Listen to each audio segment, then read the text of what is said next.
Bueno, ¿cómo estamos? Vamos a empezar el módulo de otorrinolaringología, ¿sí? Este módulo, la otorrinolaringología es una rama de la clínica quirúrgica que se encarga del estudio y tratamiento de lo que son las fosas nasales, la faringe, la laringe y el conducto auditivo, ¿sí? El oído. Este, lo que tienen que saber, bueno, que vamos a empezar entonces con lo que es la anatomía, ¿sí? De estas regiones, para ir comprendiendo luego las patologías y tratamientos que se requieren cada uno. Bueno, vamos a empezar por la parte de la vía respiratoria, ¿sí? Comprendidas por las fosas nasales, parte de la faringe, la laringe, la tráquea y bronquios y bronquiolos, ¿sí? Cuando hablamos de las vías respiratorias las vamos a dividir en unas vías respiratorias superiores y otras inferiores. Las vías respiratorias superiores van a comprender las fosas nasales, la nasofaringe, la bucofaringe y la laringe, ¿sí? Estas porciones de las vías respiratorias superiores son un conducto aéreo que se encargan de acondicionar el aire inspirado, ya que lo humidifican y filtran el aire, ¿sí? Que va a ingresar a los pulmones. La vía respiratoria inferior va a estar compuesto por la tráquea y el árbol bronquial, ¿sí? O bronquio alveolar, que es el que llega hasta los conductos y sacos alveolares. ¿Estamos? Esa es la vía respiratoria inferior. Bien, vamos a empezar el estudio entonces con la nariz, ¿sí? La nariz entonces es una estructura que tiene una forma de pirámide triangular que está constituida por elementos óseos y cartilaginosos. Se continúa hacia atrás con las fosas nasales, ¿sí? Y hacia arriba forma la bóveda nasal. Eso es la nariz. La nariz es solamente la porción anterior de las fosas nasales, ¿sí? No es lo mismo hablar de nariz que de fosa nasal, ¿sí? ¿Cómo va a estar constituida la nariz? Por una porción ósea, como dijimos, y otra cartilaginosa. La porción ósea vamos a tener los huesos propios de la nariz, que están acá en su cara anterior, ¿sí? La apófisis ascendente del maxilar superior, ¿sí? Y la apófisis nasal, ¿sí? Del hueso frontal. ¿Estamos? Todo eso forma parte de las paredes, en este caso de la nariz propiamente dicha, la porción ósea sería. Luego la porción cartilaginosa vamos a tener los cartílagos que vamos a tener. El cartílago triangular, ¿sí? Estos. Los cartílagos alares, ¿sí? Que tenemos uno de cada lado, ¿sí? Que estos son móviles, se dilatan en los casos en el que el paciente necesite ingresar mayor cantidad de aire, ¿sí? Ustedes van a ver que cuando un chico, por ejemplo, que por ahí el cartílago es mucho más blandito que cuando sale corriendo o está, bueno, jugando, qué sé yo, está haciendo alguna actividad física y respira, se ve cómo se dilata la narina, digamos, ¿sí? Justamente por el movimiento justamente de estos cartílagos. Y luego hay otros cartílagos que se llaman accesorios, ¿sí? Y también hay unas membranas fibrosas que se encargan de unirlos a cada uno. ¿Estamos? Luego hacia atrás de la nariz vamos a tener lo que son las fosas nasales propiamente dichas. Van a estar limitadas entonces las fosas nasales hacia adelante por las narinas, ¿sí? Y hacia atrás por las coanas, ¿sí? Donde se va a continuar con la nasofaringe. Se divide en una parte anterior que se llama área vestibular, ¿sí? Y una parte posterior que es la fosa nasal propiamente dicha. El vestíbulo es una zona más estrecha, que estamos acá, en esta región, ¿sí? Que va a estar revestido por piel, la misma piel que viene de la cara, digamos, en este caso, y de los labios, se introduce un poco hacia lo que son, en este caso, las fosas nasales, y forma lo que es el vestíbulo, ¿sí? Va a estar revestido por vibrisas, que son pequeños pelitos, ¿sí? Que forman el primer paso de filtrado del aire. Para eso sirven esas vibrisas, ¿sí? Para filtrar el aire. Luego tenemos hacia atrás, como dijimos, las fosas nasales, propiamente dichas, que van a estar formadas por una pared interna, que es esta, que es lisa, ¿sí?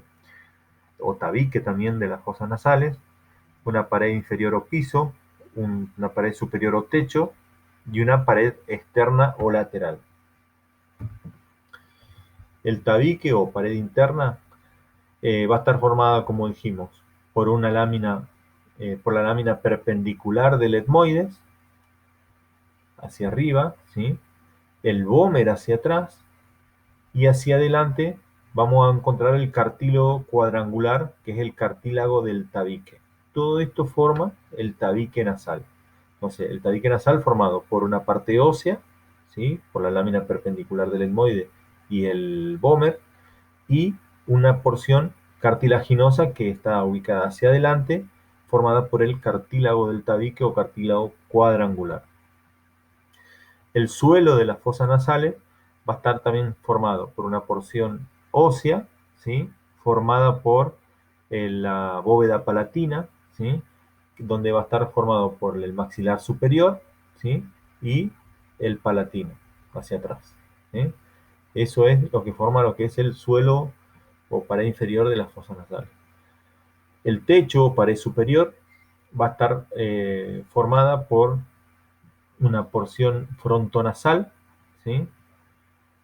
Eh, por el etmoide, ¿sí? Y por el esfenoides, ¿sí? Todo esto forma lo que es el techo, ¿sí?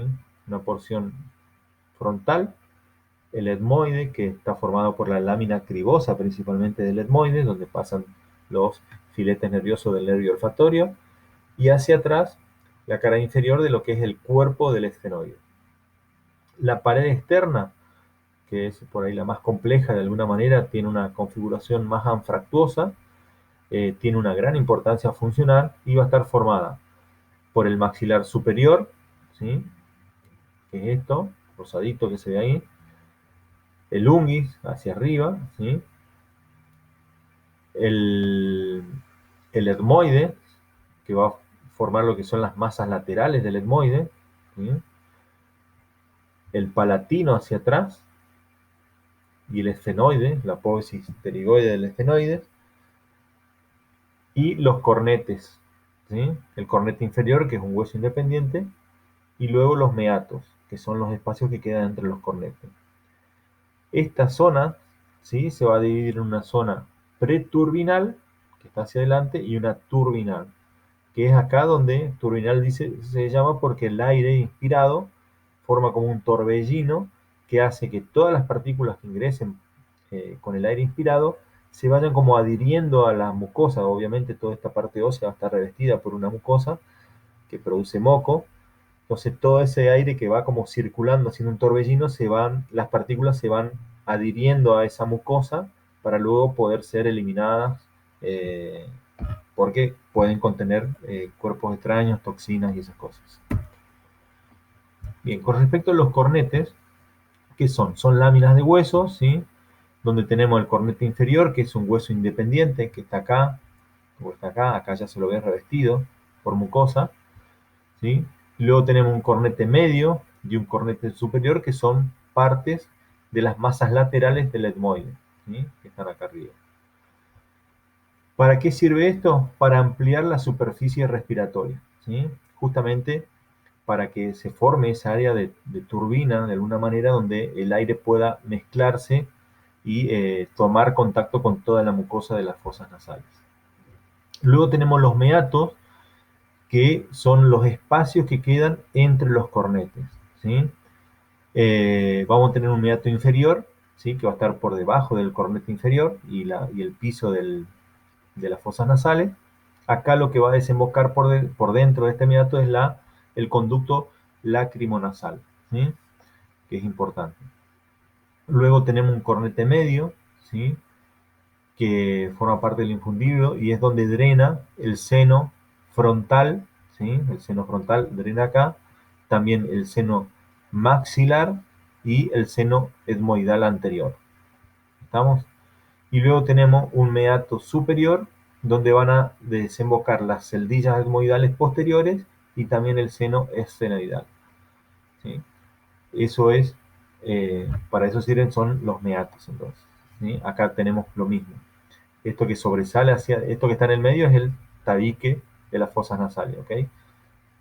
Acá tenemos lo que sobresale hacia adentro, que son los cornetes, ¿sí? Este es el inferior, acá está el medio y el superior es más pequeño hacia arriba, y lo que queda en el medio entre uno y otro son los meatos. Entonces eso como que forma una especie de rulo, por decirlo así, que es donde el aire forma ese torbellino para poder mezclarse o tomar contacto con las paredes de las fosas nasales. Bueno, toda esta fosa nasal va a estar recubierta por una mucosa que se va a dividir en dos regiones. Una región superior, que es formada por un tercio, que va a constituir lo que es la mucosa olfatoria, ¿sí? Donde va a estar ubicada ahí lo que es la mancha amarilla y donde desembocan, o están ubicados, mejor dicho, los receptores olfatorios que van a ir luego a constituir el nervio olfatorio hacia el bulbo olfatorio que está por encima de la lámina cribosa del etmoide. Y luego por debajo, los dos tercios inferiores va a estar formado por la mucosa respiratoria, ¿sí? Que es una mucosa productora de moco, ¿sí? Tiene un epitelio cilíndrico ciliado con células caliciformes, productoras de moco y con cilios, ¿sí? Tienen gran contenido también de elementos vasculares, justamente para aumentar la secreción en caso que haya algún proceso inflamatorio. Se va a continuar con la mucosa nasofaringia y la de los senos que están contiguos a las fosas nasales.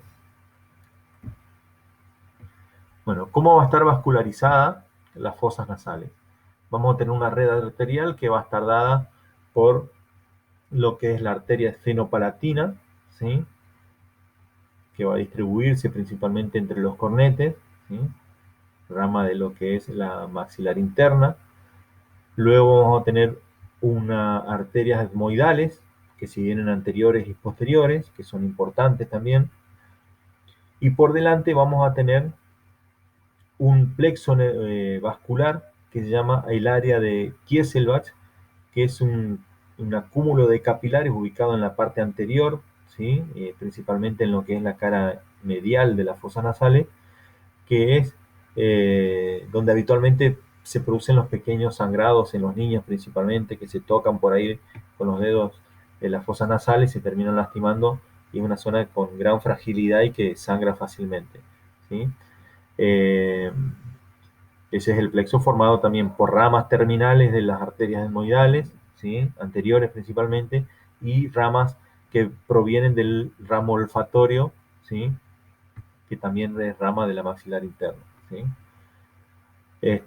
Luego la red venosa, ¿sí? Va a formar un plexo que es un plexo submucoso, que también va a drenar al mismo lugar donde van las arterias, ¿sí?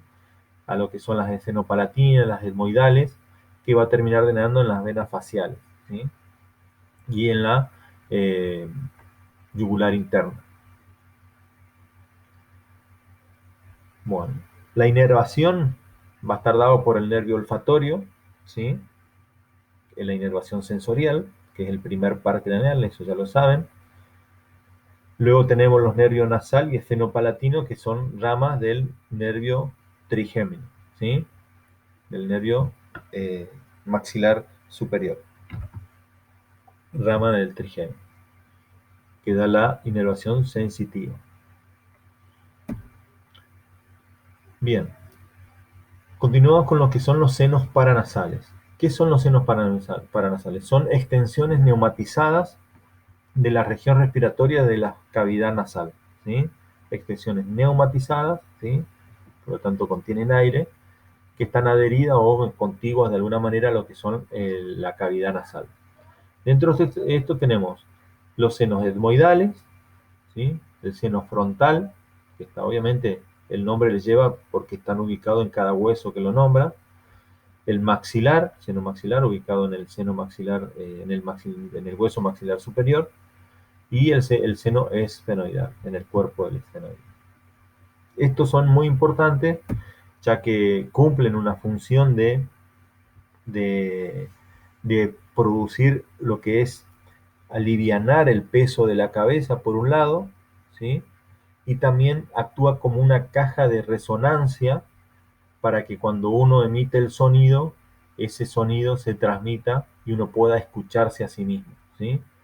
Porque cuando los senos paranasales están cargados, ya sea por una infección como moco o algo de eso, se produce una infección o uno está congestionado, uno va a notar que cuando habla no se escucha, habla más fuerte porque no se escucha a sí mismo entonces habla más fuerte para poder escucharse. Y el que lo está escuchando dice, le pregunta por qué hablas tan fuerte, digamos. Pero bueno, esas son cuestiones que ocurren cuando los senos paranasales están ocupados por sea líquido, un tumor o lo que sea, ¿sí? Pierde esa caja de resonancia, digamos.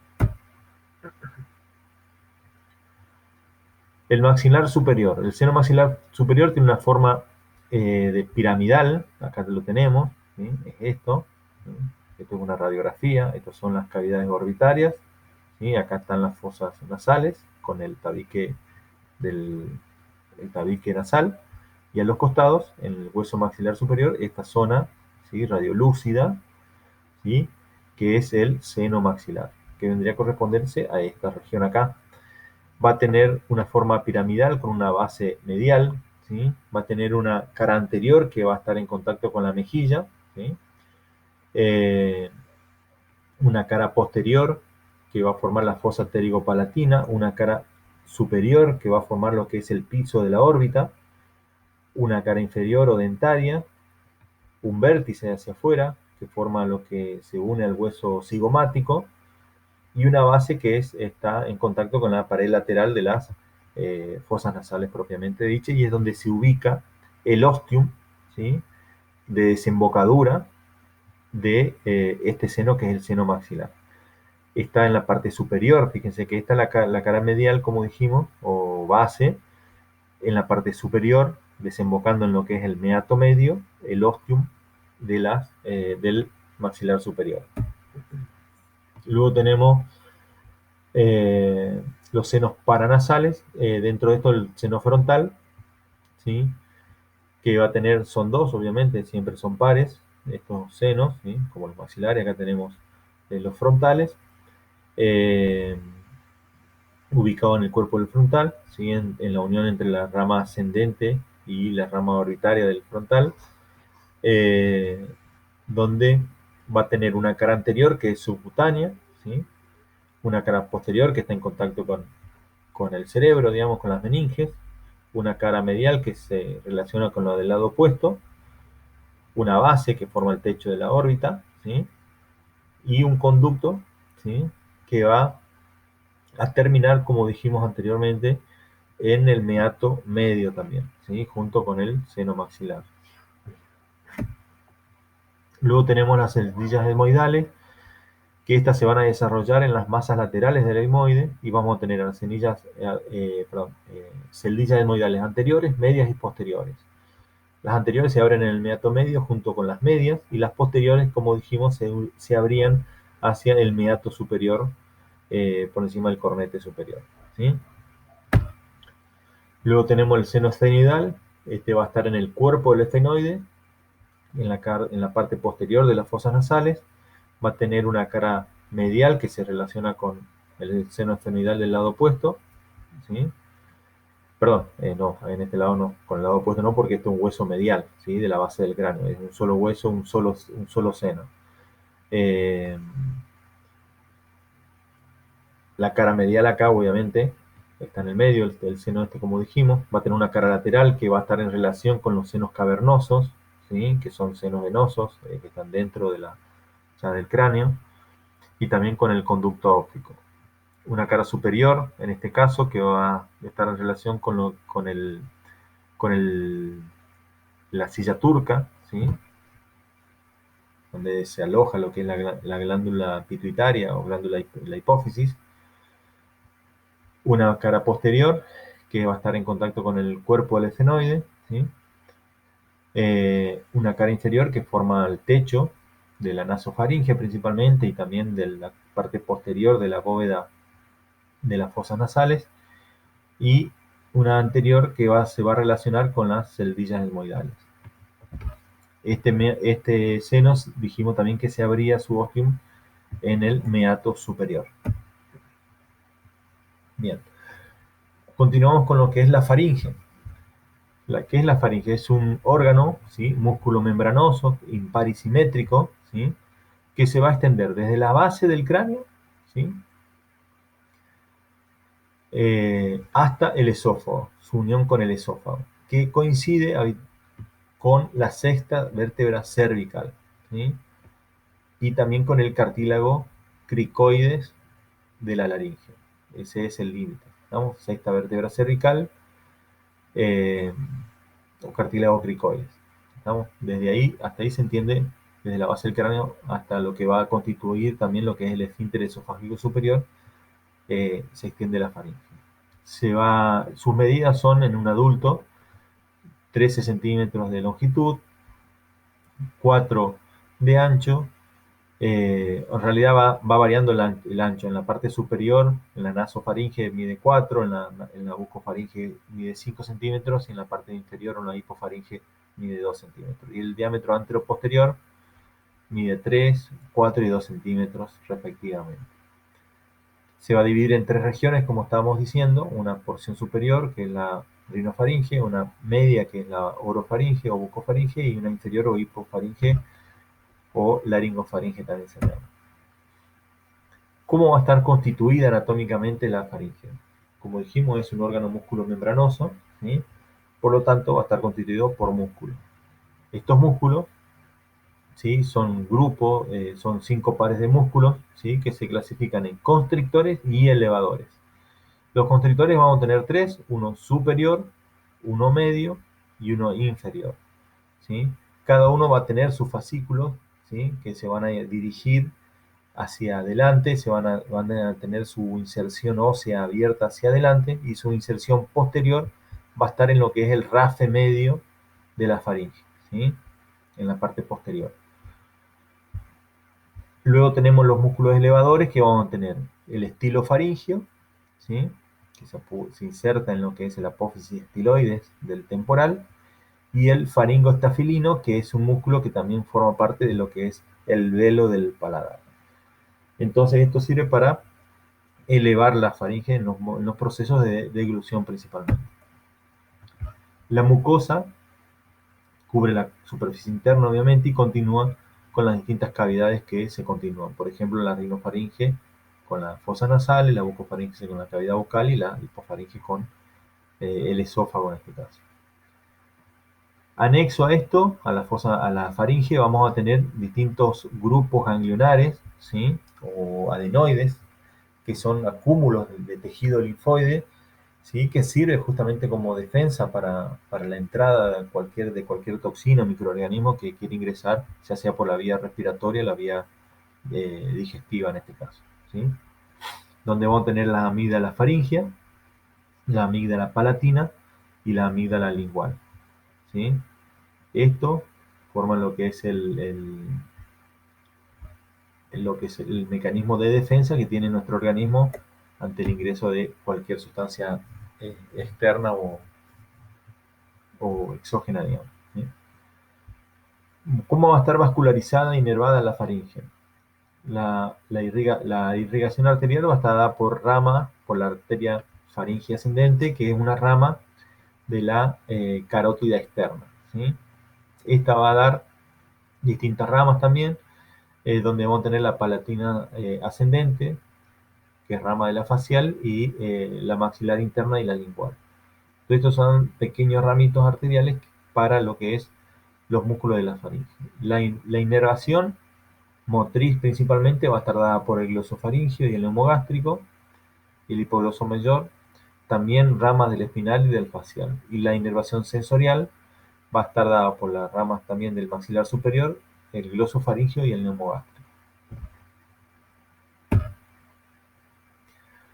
Continuamos con la laringe. La laringe es un órgano impar localizado en el centro del cuello, a la altura de las tercera a cuarta vértebras cervicales. Mide de entre 3,5 y 4,5 centímetros, ¿sí?, en sentido vertical, en sentido transversal también de entre 43 y 41 milímetros de diámetro transversal, y entre 36 y 26 milímetros de diámetro anteroposterior. Tiene una forma, como vemos, de pirámide, ¿sí?, triangular, que presenta 3 caras, 3 bordes, una base y un vértice. Va a estar constituida, ¿sí?, por un esqueleto formado por los cartílagos, de los cuales 3 son impares, ¿sí?, donde, y luego otros tres son pares. ¿Estamos? Todos van a estar unidos por articulaciones y movidos por músculos y cubiertos por mucosa. ¿Sí? Los cartílagos pares son los aritenoides, ¿sí? Los corniculados, ¿sí? Y los de Morgagni, que están más adentro, acá no se los ve. Y luego tenemos los impares, donde tenemos el cricoides, el tiroides y el epiglótico, ¿sí? O la epiglotis. Esos son los cartílagos impares. El cartílago tiroides es el de mayor tamaño, ¿sí? Son dos láminas unidas entre sí, en la línea media. Eh, al, al, al final cada lámina tiene dos tubérculos, uno superior y otro inferior, que sirve para articularse con los cartílagos, ya sea superiores e inferiores. Luego, por debajo tenemos, como dijimos, el cartílago cricoides, ¿sí? Que ocupa la parte inferior, tiene la forma de un círculo o anillo completo, donde va a estar formado por un arco anterior que es más ancho, ¿sí? Y una placa posterior. Va a tener facetas articulares para el cartílago tiroides, ¿sí? Y los cartílagos aritenoides, que son estos que están acá. La epiglotis es un cartílago más elástico, tiene una forma de hoja, como se ve, ¿sí? Va a estar como micro perforado, tiene un borde superior libre, ¿sí? Y un borde fijado al cartílago tiroides en la parte inferior. ¿Para qué sirve el cartílago epiglotis? Para tapar el orificio laringio al momento de la deglución. Se mueve, ¿sí? Como una tapa de alguna manera, que al deglutir desciende el cartílago y de esa manera obstruye o tapa de alguna manera la laringe para que el bolo alimenticio vaya hacia la vía digestiva y no hacia la vía aérea. Luego tenemos los aritenoides, ¿sí? Esos son los que tienen mayor movilidad, ¿sí? Tienen forma piramidal, triangular, que están unidos al cartílago cricoides, también a la apófisis, al ángulo anterior de la apófisis vocal, ¿sí? Esto es importante, la apófisis vocales, y posteros externo a la apófisis muscular. Luego tenemos los cartílagos corniculados o de Santorini, que estos se encuentran en el vértice de los aritenoides, que están acá arriba, ¿sí? Después hay otros cartílagos constantes, que son los sesamoides y los de Griesberg, ¿sí?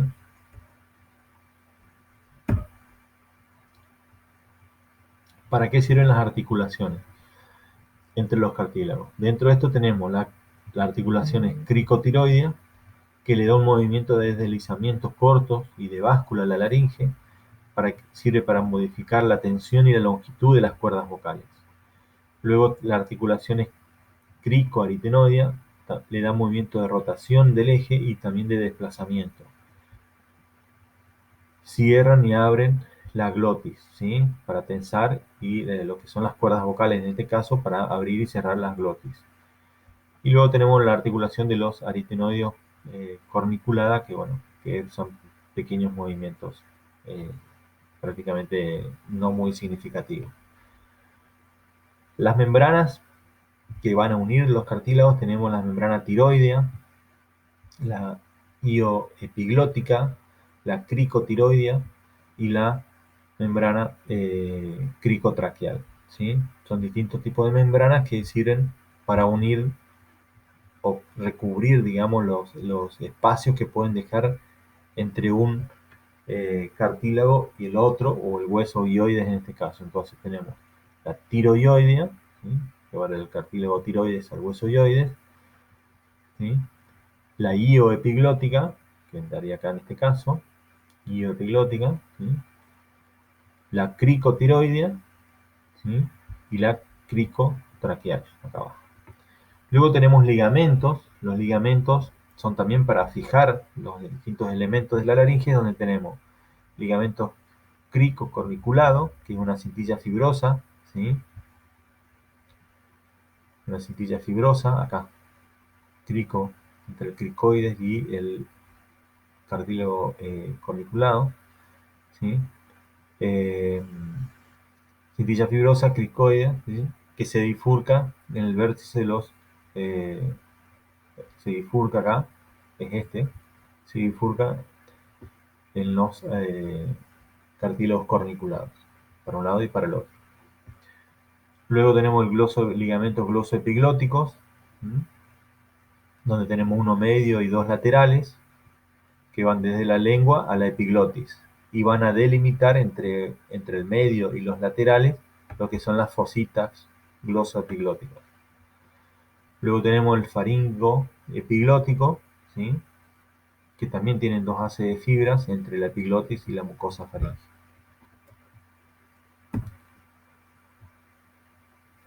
Bien. A su vez, aparte de los cartílagos, las membranas, los ligamentos, en la laringe también van a haber músculos. ¿Cómo se clasifican los músculos de la laringe? En extrínsecos e intrínsecos. Los músculos extrínsecos tenemos músculos elevadores y músculos depresores. Entre los músculos elevadores tenemos el faringostafilino, ¿sí? El estilofaringio, el tiroideo, el miloioideo, genioioideo y estiloioideo. Y músculos depresores, perdón, tenemos el esternotiroideo, el esternoioideo y el homoioideo. Luego tenemos músculos intrínsecos, donde vamos a tener tensores, como el cricotiroideo, aductores, o sea que cierran las cuerdas vocales, donde tenemos el aríteno epiglótico, interaritenoideos, los tiroaritenoideo superior y el tiroaritenoideo inferior, y el cricoaritenoideo lateral. Todo eso sirve para cerrar las cuerdas vocales o aductores. Y luego tenemos el dilatador, donde tenemos el cricoaritenoideo posterior. ¿Está? Acá están los músculos, ¿sí? Donde tenemos, el nombre dice de dónde a dónde se extiende. Tenemos el esternotiroideo, ¿sí? Que va desde el esternón, ¿sí? Al cartílago tiroides, ¿sí? Que debería ser este, el que está acá abajo. Esternotiroideo. Y luego tenemos desde el tiroides al ioides, entonces se llama tiroioideo. ¿Estamos? Luego tenemos lo que es el miloioideo, que está acá arriba, ¿sí? Miloioideo, que también forma parte de lo que es el piso de la boca. El genioioideo, que ve la posigenis del maxilar inferior al hueso ioides. El estilofaringio, que va de la aposis estiloides, ¿sí? A la faringe. El faringostafilino, ¿sí? Que va a formar también lo que es se va a extender hasta lo que es el paladar, hasta el velo del paladar, ¿sí? El esternotiroideo, ¿sí? Este va desde el esternón, pasa por la tiroide, por el cartílago tiroide y termina en el esternón. Esternotiroideo, ¿sí?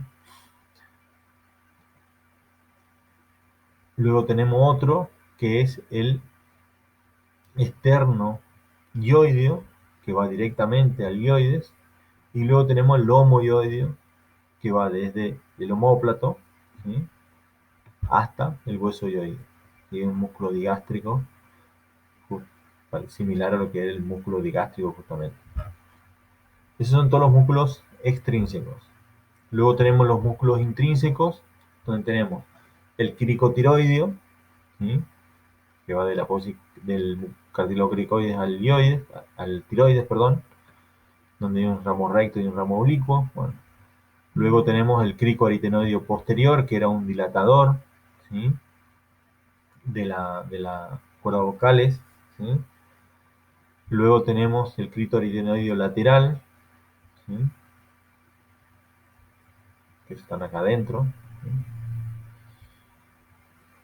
Luego tenemos el tiroaritenoideo, que va de justamente del cartílago tiroides a los aritenoides. El tiroaritenoideo bueno, superior e inferior. Interaritenoideo, ¿sí? Interaritenoideo, acá. Y el aritenoideo epiglótico. ¿Estamos? Todos estos son los músculos intrínsecos de la laringe. Bueno, la laringe como configuración interna presenta en la parte media dos repliegues superpuestos que son las bandas ventriculares, ¿sí? O las cuerdas vocales falsas que se dicen, y las cuerdas vocales propiamente dichas, ¿sí? Esos son los dos repliegues que se pueden ver.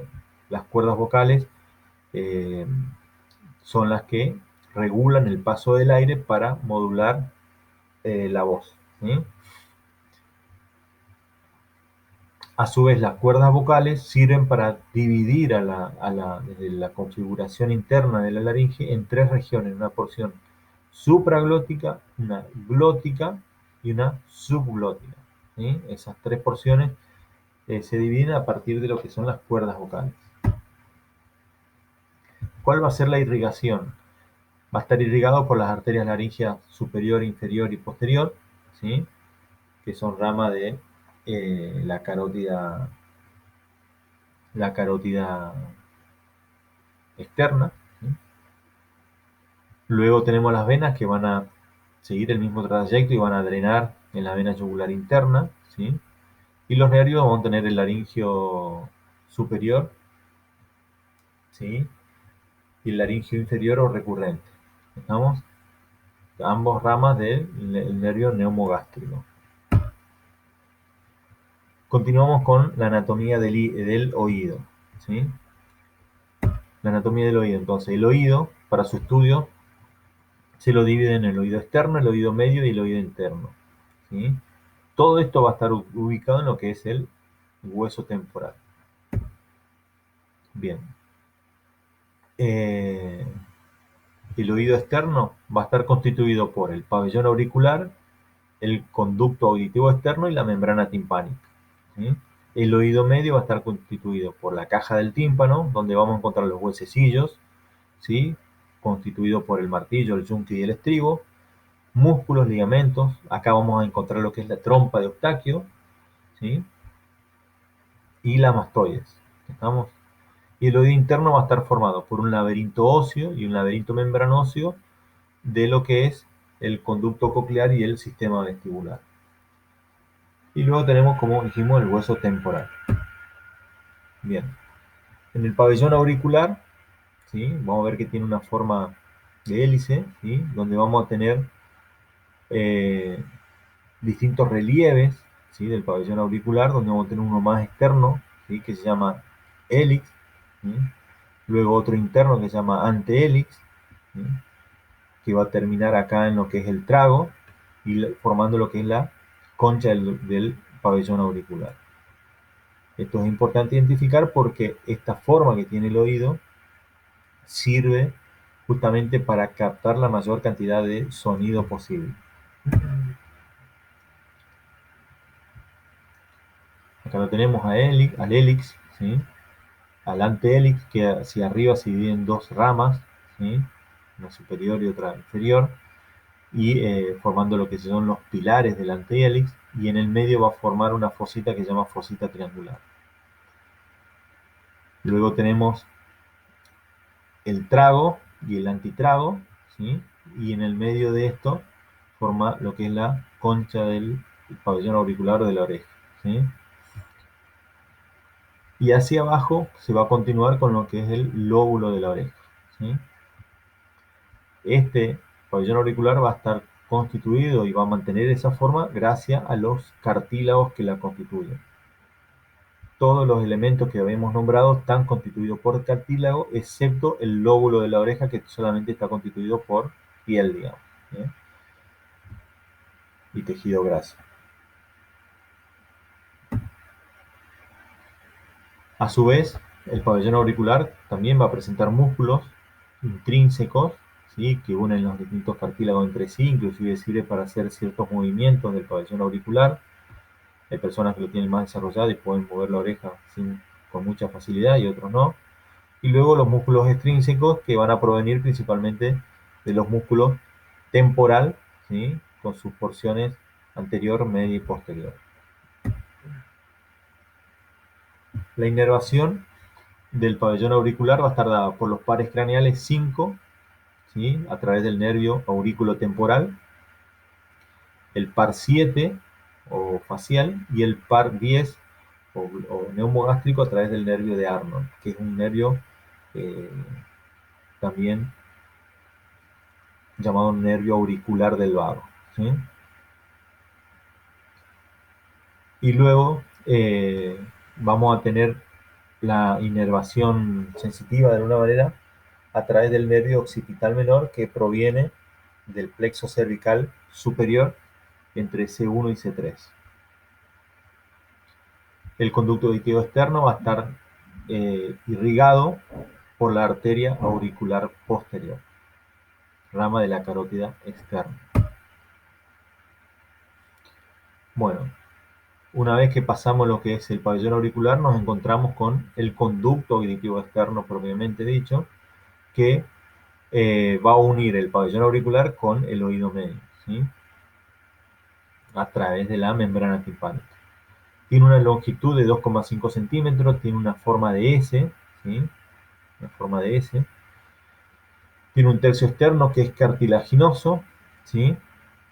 Que continúa los cartílagos del pabellón auricular, y dos tercios internos que es óseo, digamos, ¿sí? Formado por justamente el hueso temporal.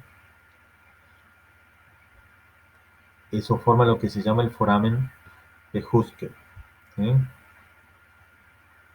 La zona de la unión entre ambos forma un istmo, que es la zona más estrecha, ¿sí? Entre la unión entre el área cartilaginosa y ósea. Este también va a tener una inervación dada por el nervio auricular mayor, rama de la tercera cervical, el nervio occipital menor, también de C2 y C3, también rama del quinto par del, del nervio trigémino a través del nervio auriculotemporal, ¿sí? Que es rama del maxilar inferior. Luego tenemos la rama auricular del vago o nervio de Arnold, ¿sí? Y luego tenemos la rama sensorial a través del séptimo par, ¿sí? El nervio facial. La membrana timpánica es una membrana de una forma elíptica, ¿sí? Cónica, mide de entre 8 a 9 milímetros por 10 a 9 milímetros, ¿sí? Tiene tres capas, una capa externa, ¿sí? Que está en contacto con el conducto auditivo externo, que es la capa epidérmica, ¿sí? Luego una capa media que es fibrosa y una capa interna que es mucosa, que está en contacto con el oído medio, ya, con la caja del tímpano.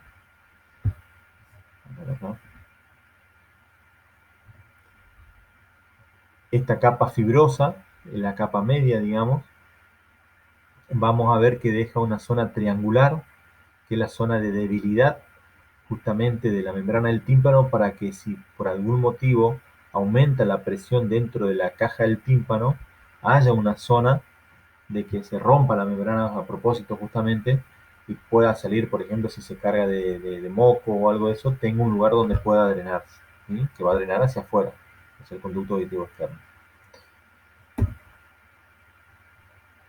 Acá tenemos, estas son las porciones, ¿sí?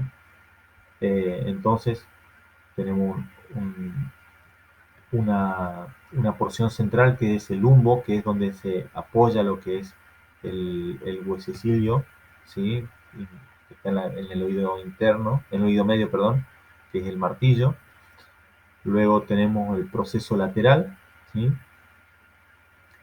Esto va a delimitar de alguna manera una porción de la membrana timpánica, que vamos a tener la parte tensa, ¿sí?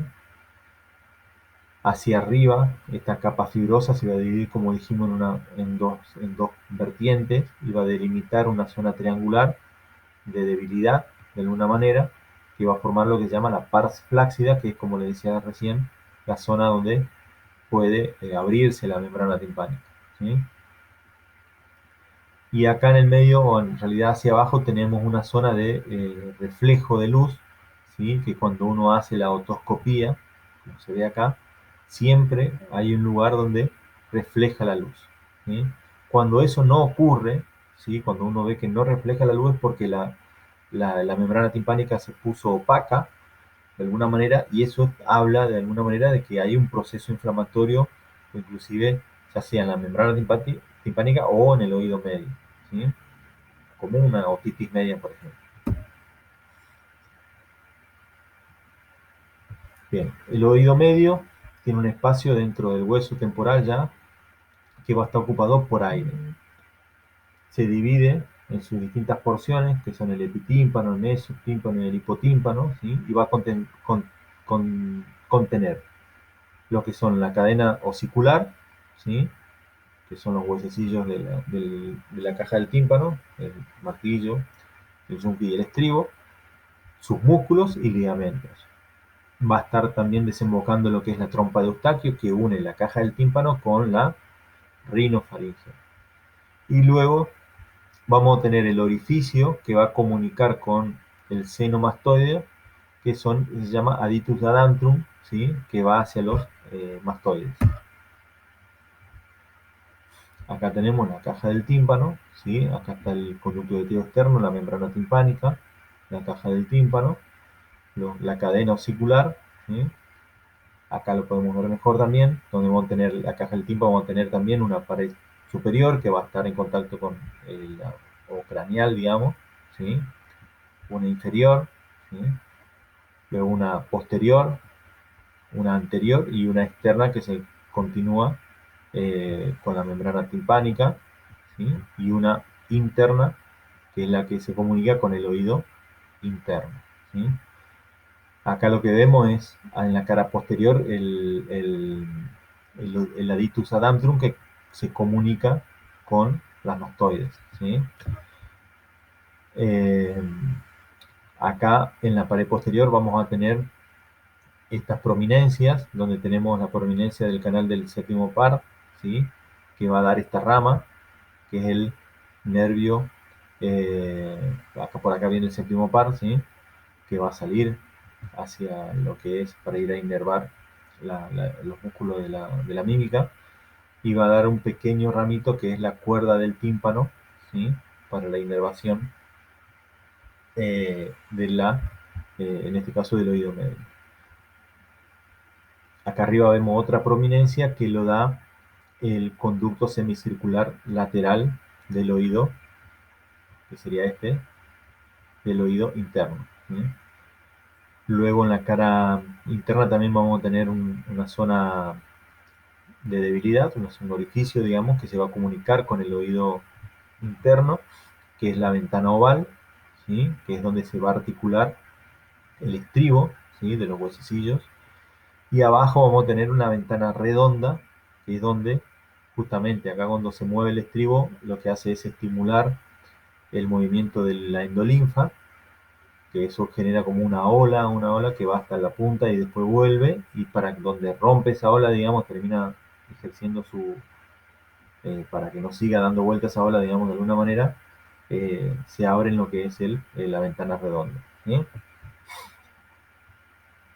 Acá tenemos músculos, donde vamos a tener músculo del tensor del tímpano, ¿sí? En la cara también anterior vamos a tener el orificio de desembocadura de la tuba auditiva o trompa de Eustaquio, ¿sí? Bien, acá tenemos otros nervios, bueno, como dijimos, la cuerda del tímpano, la rama timpánica también del glosofaringio, ¿está? Y otros nervios que están en contacto con el, la arteria carótida que da por dentro.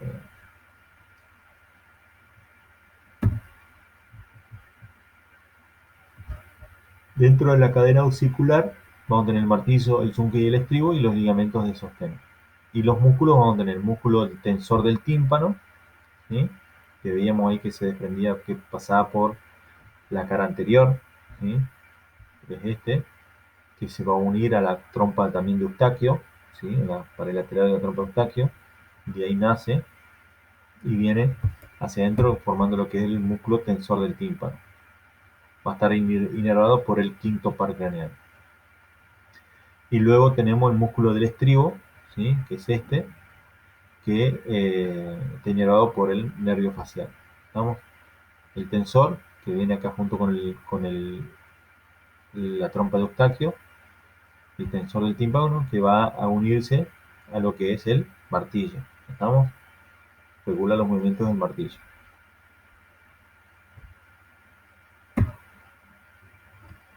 Acá tenemos los distintos huesecillos, ¿sí? Martillo, el yunque y el estribo, ¿sí? No vamos a describir más que eso, digamos. Acá tenemos el estribo, cómo hace contacto con la ventana oval, ¿sí?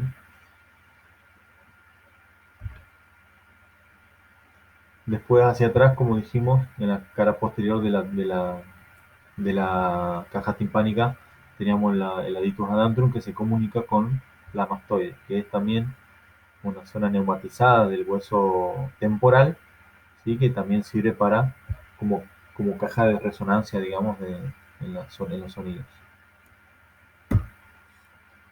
La trompa de Eustaquio es un tubo óseo cartilaginoso que une la cavidad del oído medio con la nasofaringe o rinofaringe. Tiene un tercio óseo, ¿sí? que está unido al oído medio, y los dos tercios anteriores que son cartilaginosos que terminan en la nasofaringe. Tiene funciones reguladoras de presión, por ejemplo, cuando hay aumento o disminución de la presión atmosférica, justamente para que no abombe el, en la caja sí, en la caja del tímpano. eh, lo que hace es igualar las presiones dentro de la caja del tímpano con las externas, ¿sí?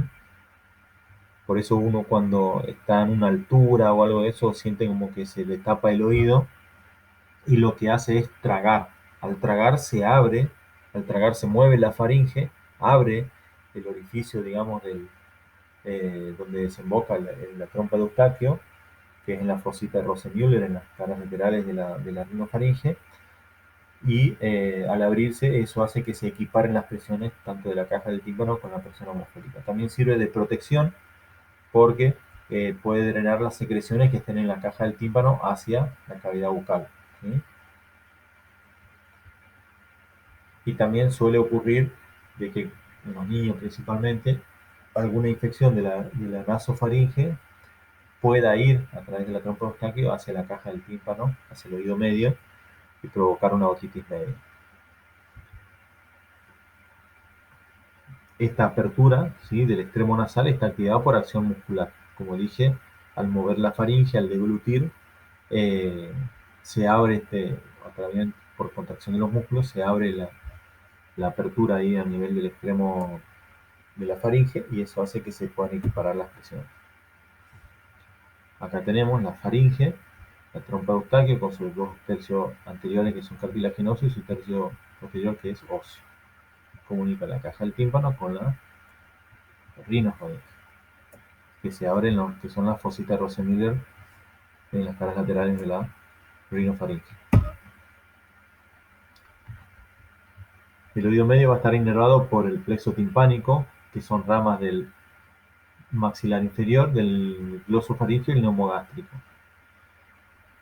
A través del maxilar inferior va a dar la rama auriculotemporal, el glosofaringeo va del nervio de Jacobson y el nervio neumogástrico va del nervio auricular o de Arnold, ¿sí? Todo eso sirve para la inervación de lo que es la caja del tímpano o el oído medio. Va a estar irrigado por ramas de la arteria carótida externa, arterias de la maxilar interna y de la meningia media, que va a dar la petrosa superficial y la arteria timpánica anterior. La carótida interna va a dar la arteria carótico-timpánica y la arteria postauricular y la arteria faríngea ascendente. Bien, el oído interno va a estar constituido, como dijimos, por un laberinto óseo y un laberinto membranóseo, ¿sí? Donde vamos a encontrar lo que es el vestíbulo, ¿sí? Los conductos semicirculares y la cóclea, ¿sí? Que va a dar 2,5 vueltas, ¿sí? Formando lo que es el caracol o cóclea del oído interno. Acá lo que vamos a tener es los acueductos, que vamos a tener dos, ¿sí? Uno coclear y otro vestibular, ¿sí? Por donde va a circular lo que es la endolinfa. El laberinto membranoso está por dentro del laberinto óseo, donde vamos a tener el conducto coclear, el utrículo, el conducto coclear que va a seguir a la cóclea, ¿sí? Luego tenemos el utrículo, ¿sí? El sáculo y los canales semicirculares. Todo eso en la forma membranosa. Por dentro del laberinto membranoso circula lo que es la endolinfa. Y por fuera, entre esto y el laberinto óseo, circula lo que es la perilinfa, ¿sí? La perilinfa tiene una composición similar a la del plasma, a la del líquido cefalorraquídeo, a diferencia de la endolinfa que tiene una composición diferente. Dentro de los canales semicirculares vamos a tener uno anterior, ¿sí? Uno posterior y uno lateral u horizontal. ¿Para qué sirven estos canales semicirculares? Están encargados de lo que es la vía vestibular del octavo par craneal. El octavo par craneal tiene dos porciones, una coclear, ¿sí? Que es la que transmite el sonido, y una vestibular. La vestibular es la encargada del equilibrio, ¿sí? De la posición de la cabeza con el cuerpo y del cuerpo con el espacio, ¿sí? Para eso sirve. Entonces, acá va a estar constituido, como dijimos, por los canales semicirculares, el utrículo y el sáculo, y los canales semicirculares sirven para determinar los movimientos angulares de la cabeza. Por ejemplo, moverse hacia lateral, hacia adelante, hacia atrás, pero en forma angular. ¿Estamos? Eh, y ahí, bueno, circula lo que se mueve, obviamente, por dentro, lo que es la endolinfa, y eso va activando el sistema nervioso del sistema vestibular, perdón, para determinar, obviamente, en qué posición está la cabeza con respecto al cuerpo y el cuerpo con respecto al espacio. El utrículo y el sáculo están encargados de los movimientos lineales, de aceleración lineal, ya sea en sentido eh, vertical, ¿sí? Y en sentido antero-posterior. ¿Estamos? Por ejemplo, si uno, el movimiento en el ascensor, por ejemplo, uno cuando está en el ascensor sabe que está subiendo o bajando en el ascensor, ¿sí? Porque justamente se activan los sistema nervioso vestibular que está en el utrículo y el sáculo, ¿sí? El utrículo es para los movimientos lineales verticales y el sáculo para los movimientos anteroposteriores. Por ejemplo, en los anteroposteriores, por ejemplo, en la aceleración. En un vehículo, por ejemplo, uno sabe que está yendo hacia adelante porque se activa justamente en el sáculo del sistema vestibular que nos habla de que el vehículo está yendo en sentido hacia adelante y no hacia atrás, por ejemplo. Entonces uno acomoda el cuerpo de alguna manera para ir hacia adelante. Lo mismo pasa en la aceleración lineal vertical. Uno sabe que está descendiendo en el ascensor, por lo tanto sabe que en algún momento eso va a frenar y tiene que preparar el cuerpo para ese proceso, digamos, de, de asentarse, por decirle, que hace que uno ponga en tono muscular aumentado lo que son los músculos extensores principalmente de los miembros inferiores para no, cuando llega a la base, digamos, el ascensor, uno no se termine desmoronando, digamos, ¿se entiende? Para esto se activan los que son las máculas, entonces, del utrículo y el sáculo, ¿sí? Y a nivel de los conductos semicirculares se activan los que son las crestas ampulares. Acá, en las crestas ampulares, vamos a tener que hay un epitelio, que tiene un epitelio ciliado, cilíndrico ciliado, ¿sí? Y hacia arriba vamos a tener una cúpula, ¿sí? Que se va a mover. A medida que se mueve la endolinfa, mueve esta cúpula y eso hace que esos pequeños filamentos o cilios que tienen estas células se muevan en un sentido o hacia el otro y de esa manera activan el sistema vestibular diciendo, bueno, el movimiento va en este sentido, por ejemplo, el movimiento de rotación angular, ¿sí? Eh, o el movimiento de angulación, ¿sí?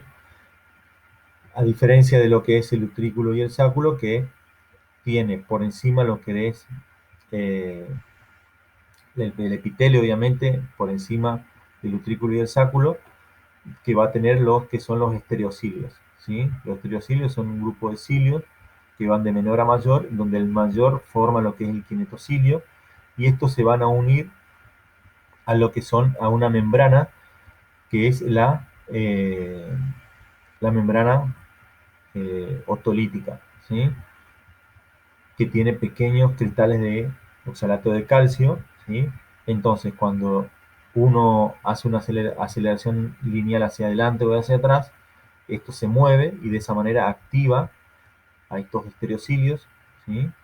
Y eso, dependiendo para dónde se active, uno puede decir si que el movimiento va hacia adelante o hacia atrás o hacia arriba o hacia abajo, ¿sí? Ahí se activa obviamente las células eh, nerviosas que va al sistema vestibular.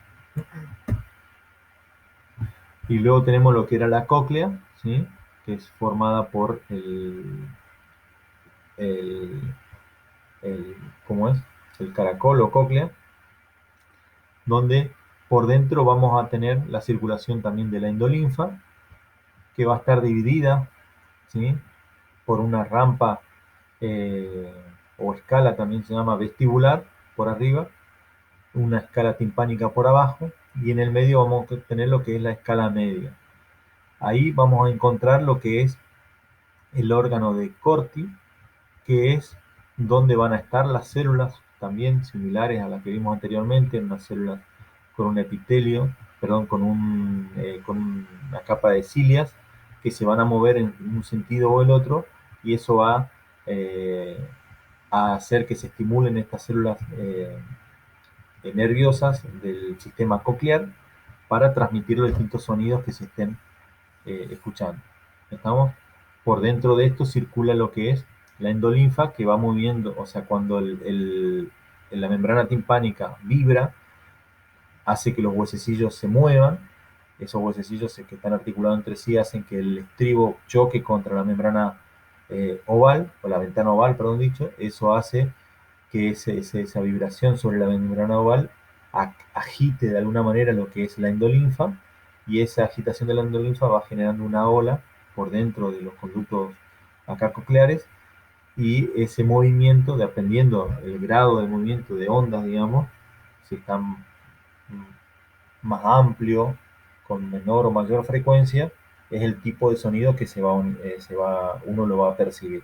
Si tiene mayor frecuencia va a ser un sonido agudo, si tiene más amplitud y menor frecuencia va a ser un sonido más grave.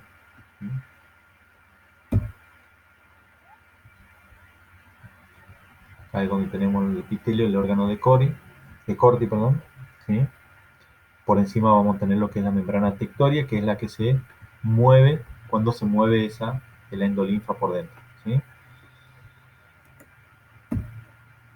¿Cómo va a estar irrigado el oído interno? Por las arterias cerebrosas anteroinferiores, eh, por la arteria también auditiva interna, que es donde tenemos la coclear común y la vestibular anterior, ¿sí?